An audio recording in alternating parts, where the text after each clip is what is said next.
Okay, so giant covalent is the other type of covalent bonding, still between non-metal and non-metal, and still involving the share of electrons. Now, there are several you need to be able to recognise. They are diamond, graphite and silica. Silica is not drawn here because I have no chance of being able to draw anything replicating it. As you can see, my diamond is a bit dodgy there, but hopefully you get the gist. You do need to be able to recognise diamond, graphite and silica from diagrams. The diamond, you are looking out for the tetrahedral structure, and with graphite it's the hexagonal shape, and you've got the layers. If you've just got one sheet of hexagons, then you are looking at graphene, which are on the allotropes of carbon, which we might do in another video.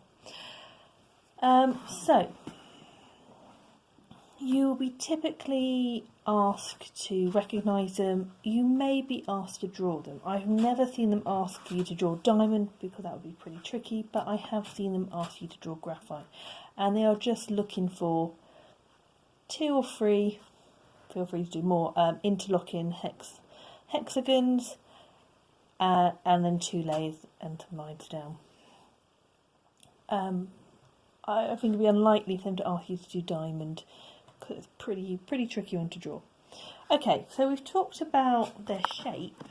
Now let's think about the bonding that is going on there. So diamond, you do need to know that each carbon is bonded to 4 others, and this impacts its properties significantly. It means it has no free electrons. So if there are no electrons free to move throughout the structure and carry the charge, that means that it does not conduct electricity.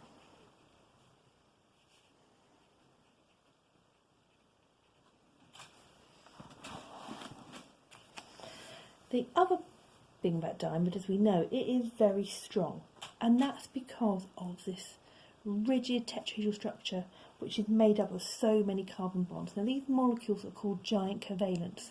When we look at the little diagrams of the molymod models in class, they're quite small. We only show maybe 20, 30, maybe even 50 if we're being indulgent, of these interlocking carbons. But in reality they are going to be made up of thousands, millions, billions of carbons sharing electrons. So there are lots and lots of strong covalent bonds there, which makes it very, very strong, very hard. And if we think about that diamond is used on drill parts, it's the strongest natural substance, that would be why. So it's very strong or hard. The other property is that diamond has very high melting and boiling points.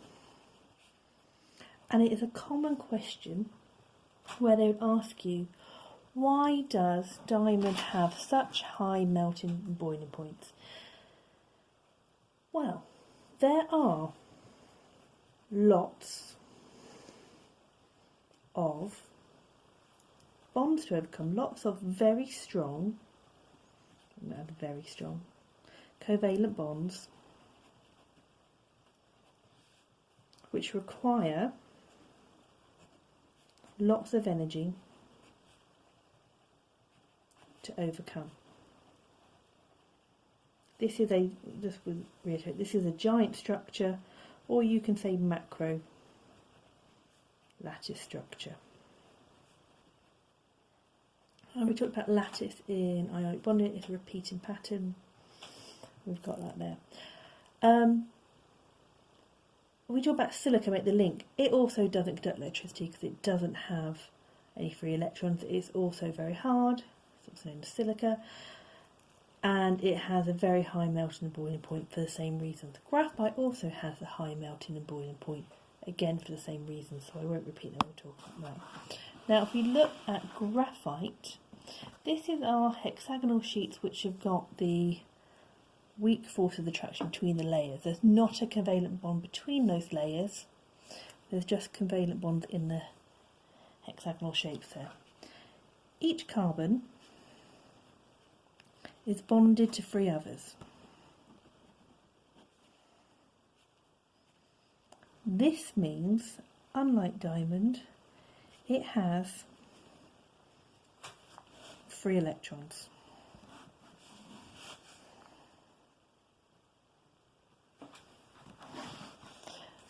Those electrons are free to move throughout the structure,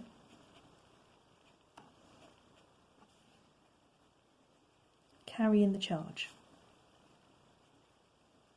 So they can move between the layers, not just on the layers, they can move between the layers too.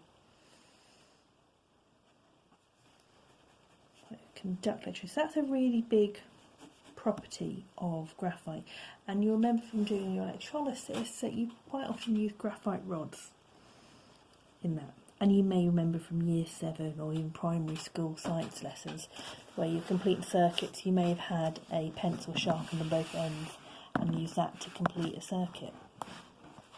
And so it's that presence of free electrons which are free to move throughout the structure, carrying the charge, that means it conducts electricity. Now, graphite has other uses, so we use it in pencils, although we commonly use it every day, and when you use a pencil, you leave a trail of graphite on the paper. Graphite is slippery, so it can be used in pencils, and it can also be used in industrial lubricants, because there are weak forces between the layers. See that? Between the layers.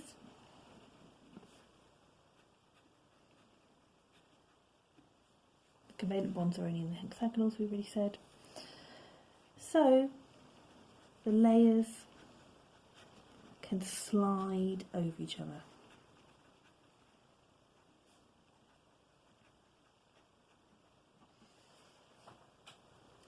Typical questions for this topic, are why does one conduct electricity, does not conduct electricity?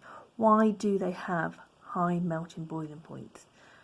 You will see if you look at past exam paper practice repeats these questions over and over again, so you need to make sure you've got this in this head. You need to identify the bonding, giant covalent. How many bonds did each carbon make in the structure? Might be very useful to answer that question. So, there you go, get ready revising.